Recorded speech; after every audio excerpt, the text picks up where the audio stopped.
نے بار بار کی ہے. قصور والی بات قصوروار ٹھہری. اور آپ کو عجیب بات بتاؤں، وہ کلا حضرات ذرا اس پر بھی غور کریں کہ 48 گھنٹے کے بعد ان کو پتا چلا کہ میں نے یہ بات کہی ہے.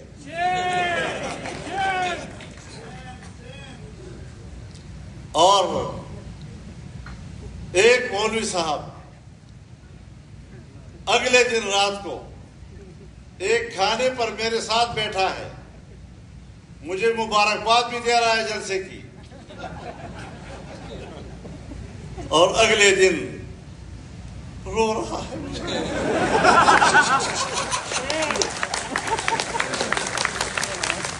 48 گھنٹے کے بعد اس کو پتہ چلا.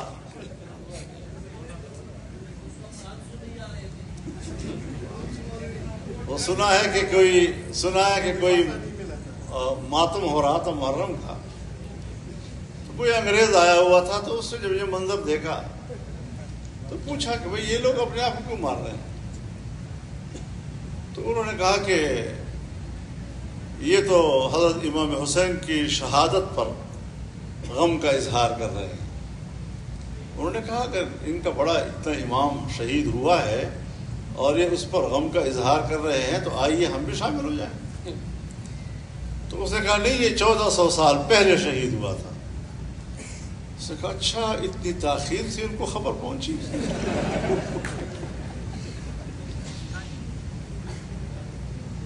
تو یہ ہوتی ہے بدنیتی. اور مجھے افسوس یہ ہے کہ میرے خلاف بدنیتی پر مبنی ایک جملے کی غلط تشریح کر کے قوم کو گمراہ کرنے کی کوشش کی گئی، عوام کو گمراہ کرنے کی کوشش کی گئی، اور ہمارے میڈیا کو گمراہ کرنے کی کوشش کی گئی، اور شہداء کے خاندانوں کو گمراہ کرنے کی کوشش کی گئی. میں ان کو بتانا چاہتا ہوں کہ صرف ہم ہیں، الحمدللہ صرف ہم ہیں جنہوں نے ایک سے زیادہ مرتبہ جلسے میں یہ بات کہی ہے کہ اگر میری فوج پر خدا سخت وقت نہ لائے، میرے ملک پر خدا برا وقت نہ لائے، ورنہ جب میری فوج اپنے ملک کی دفاع کرے گی تو ان میرے فقیروں کو اپنے ساتھ مورچے میں شانہ بشانہ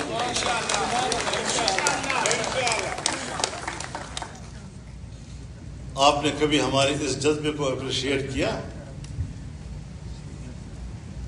اور قربانیاں ہیں. اگر پاکستان کا ایک سپاہی ملک کے لیے قربانی دیتا ہے اور اسی لیے وہ فوج میں بھرتی ہوا ہے، جمعیت علماء اسلام تو فوج نہیں ہے، پھر میرے جمعیت علماء اسلام کے صفوں کے اندر سے بڑے اکابر سے لے کر عام علماء اور طلباء تک 200 سے زیادہ شہید کیوں ہم نے دیے؟ کس کے لیے دیے؟ تم نے اس قسم کی حرکت کر کے جمعیت علماء کے کارکنوں اور ان کی قربانیوں کا مذاق اڑایا ہے، اور اب اس کا رد عمل آئے گا. آپ سمجھتے ہیں کہ ہم پیچھے ہٹ جائیں گے؟ ہم نے ترتیب بنا لی ہے. میں چاروں صوبوں میں جاؤں گا، چاروں صوبوں میں وہاں کے عوام اور کارکنوں سے خطاب کروں گا، بڑے جلسوں سے بھی اور کنونشنوں سے بھی خطاب کروں گا. میں اپنا موقف لے کر آگے جاؤں گا. قائد قدم بڑھاؤ، قائد قدم بڑھاؤ. تم نے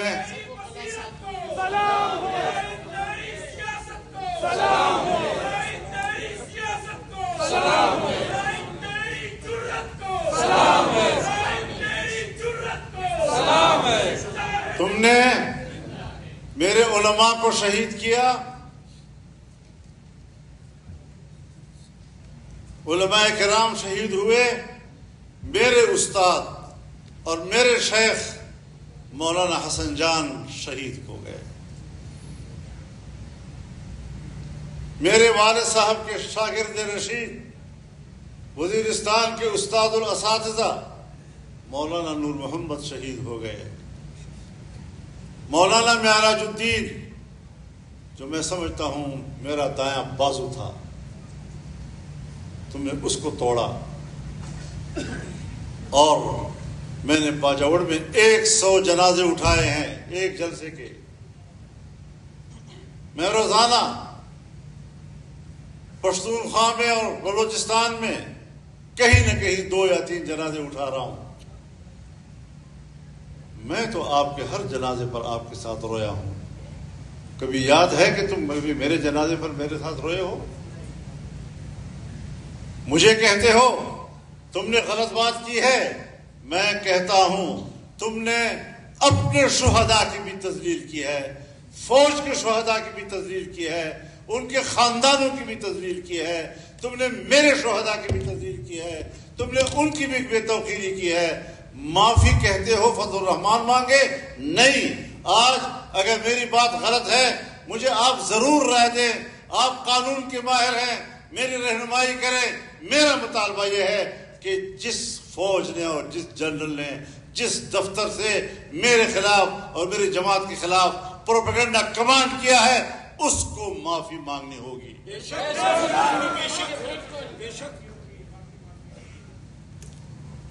ہم نے ایسی کوئی کچی گولیاں نہیں کھیلی،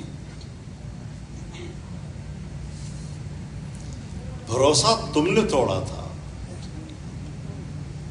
مگر خود کو سزا یوں دی کہ پھر جو مل گیا مجھ کو بھروسہ کر لیا اس پر۔ عدم اعتماد کی فضا تم نے پیدا کی ہے۔ میرے مخالفین ساری زندگی کبھی ملا ملٹری الائنس کہتے تھے، کبھی یہ اسٹیبلشمنٹ کے بڑا قریب ہے۔ کیوں؟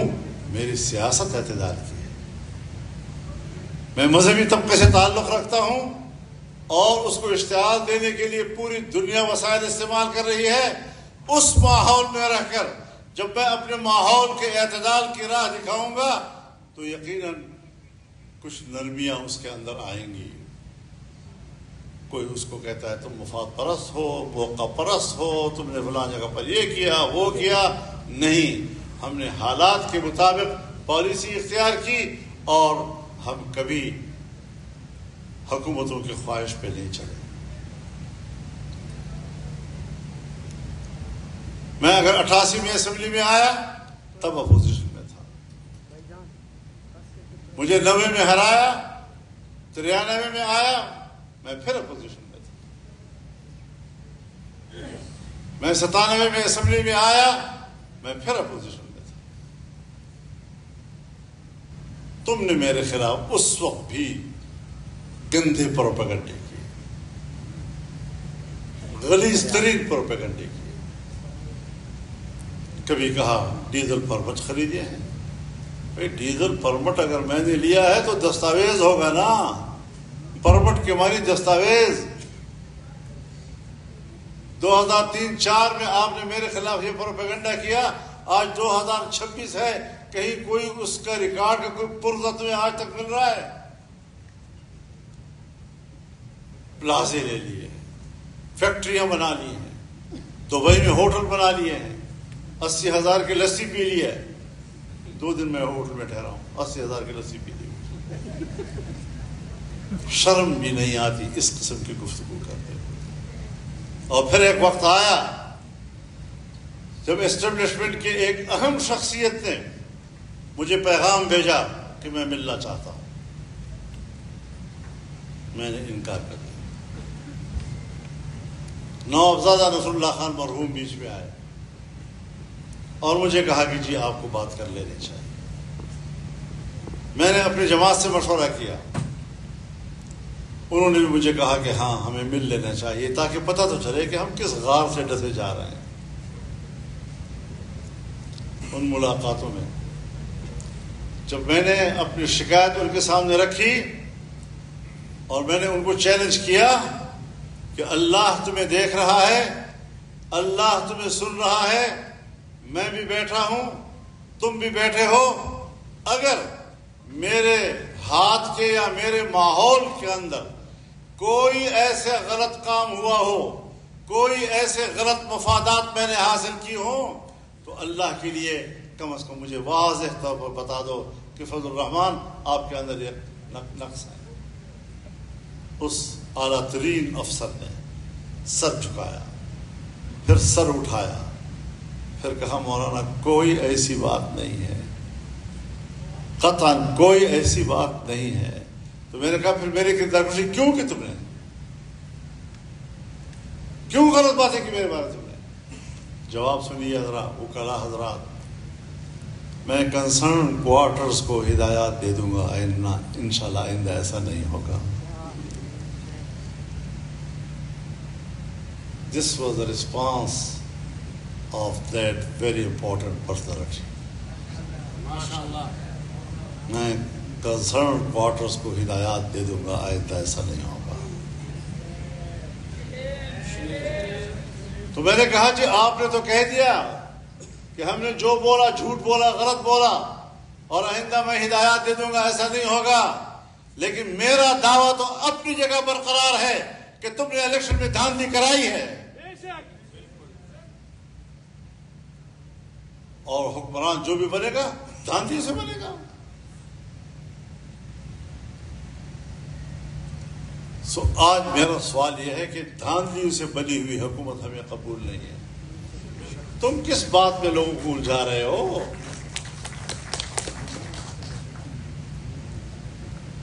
اب تک یہ مجھ سے رابطے بھی کرتے تھے، لیکن جس دن انہوں نے کہا کہ ہم آپ کے پاس آئے ہیں بلوچستان حکومت سے، تو کم از کم ہمارے ساتھ شراکت کر لو. میں نے مولانا عبدالواسع کو ساری صورتحال بتائی اور میں نے کہا اپنی جماعت سے مشورہ کر لیں. انہوں نے جماعت سے مشورہ کیا اور جماعت نے کہا نہیں، ہم کبھی اس حکومت میں شامل نہیں ہوں گے. ہمیں کہا گیا کہ آپ صوبہ خیبر پختونخوا میں حکومت بنائیں، یعنی پی ٹی آئی کا حکومت ختم کریں اور دوسری حکومت بنائیں. میں نے کہا بنتی نہیں ہے، اپوزیشن کے کل 53 اراکین ہیں، آپ ہمیں مہیا کر کے دیں گے تو ان مہیا کیے گئے ممبروں کے سہارے میں حکومت بناؤں گا، لوٹوں کے ذریعے میں حکومت بناؤں گا. میں اس گھوڑے پر سوار ہونے کے لیے تیار نہیں ہوں کہ جس کے باگے میرے ہاتھ میں نہ ہوں.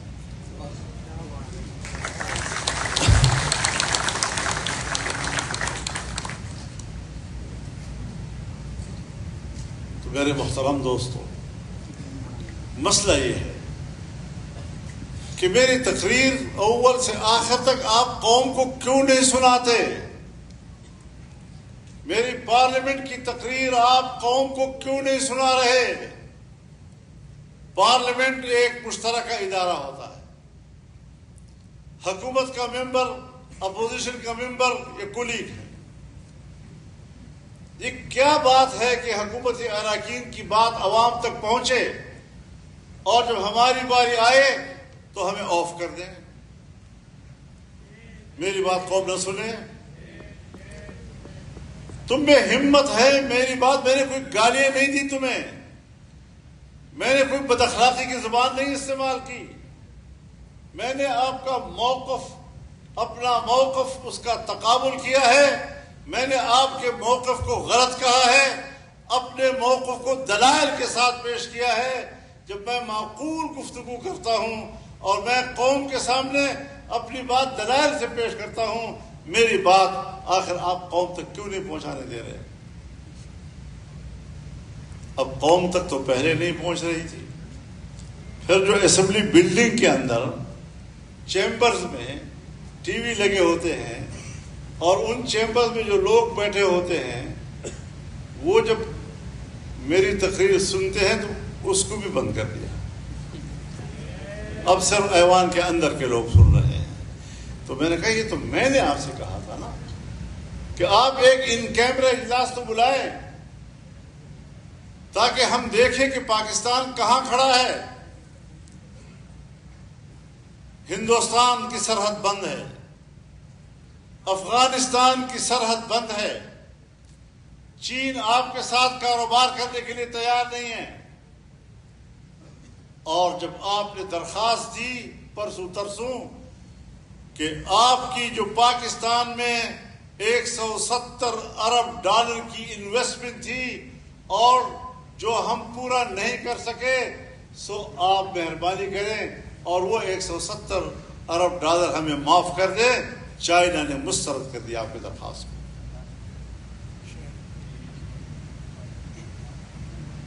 تفتان کے علاقہ سینڈک میں ابتدا سے ہی چائنا کام کر رہا ہے، آج اس نے وہاں سے بستر اٹھانے کا فیصلہ کر لیا ہے۔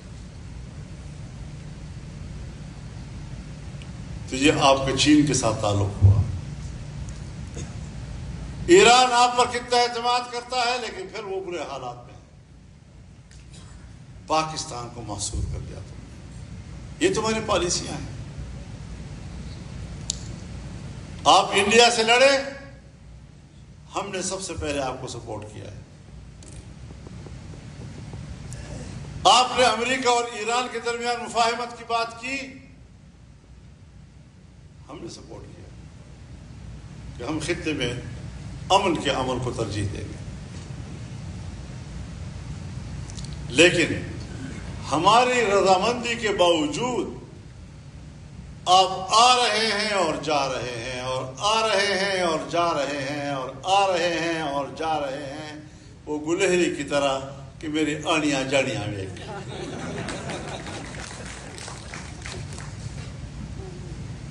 اور آج بھی امریکہ ایران پر حملے کر رہا ہے، اب نئے ہرمز کو کنٹرول کرنے کی کوشش کر رہا ہے۔ تو جب امریکہ نے میرے سپہ سالار کو تھپکایا، یو آر ویری گڈ مین اور ویری گڈ مین، تو اس وقت تک گڈ مین تھا جب ہمارے جھنڈوں کے نیچے ان کے جہازوں نے ہرمز کو عبور کیا، اور یہ فائدہ اٹھانے کے بعد جب ہم گھر واپس آئے تو ایران پر پھر دوبارہ حملے شروع کر دیے۔ اب آپ کچھ کارکردگی تو نکالے نا، بتائیں تو صحیح نا۔ افغانستان کے سرحد آپ کی سرحد بند ہے، ملک محصور ہے، اشیاء کی قلت ہو رہی ہے،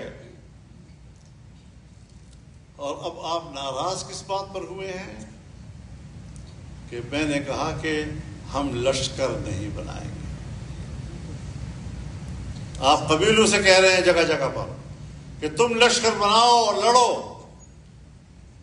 ہم نے کہا کہ نہیں، یہ عوام کی ذمہ داری نہیں ہے، اس کے لیے آپ ہیں، آپ ہی بھرتی ہوتے ہیں، پیٹی باندھتے ہیں، لیکن پھر بھی پاکستان کے عوام نے آپ کو اخلاقی طور پر سپورٹ کیا ہے، آپ عوام کو جنگ میں جھونکنا چاہتے ہیں۔ تو پھر میں بتانا چاہتا ہوں آپ کو، مشرقی پاکستان میں تم نے عوام سے کہا کہ تم لشکر بناؤ، تو البدر بنا، الشمس بنا، اس نے پاکستانی فوج کے شانہ بشانہ لڑائی لڑی۔ آج بھی وہ دشمنی برقرار ہے یا نہیں عوامی لیگ اور جماعت اسلامی کی؟ آج بھی جماعت اسلامی کے لوگوں کو پھانسیاں نہیں دی گئی؟ تو تم ہماری قوم کو اور عام آدمی کو اس طرح کی دشمنی میں الجھانا چاہتے ہو؟ اور میں کیوں لشکر بناؤں؟ میری صوبائی حکومت میرے اختلاف بھی ہو، وہ آپ سے کہتی ہے کہ ہم خود پولیس کو استعمال کر کے جنگ لڑ سکتے ہیں، فوج سائڈ پہ ہو جائے، تو آپ تو صوبائی حکومت کے طاقت کو استعمال کرنے کے لیے تیار نہیں ہیں، اور آپ عام آدمی کو کہہ رہے ہیں کہ لشکر بناؤ۔ پہلے صوبائی حکومت کے آفر کو تو قبول کرو۔ اور نتیجہ یہ نکلا ہے، شاید بلوچستان کے اور سندھ کے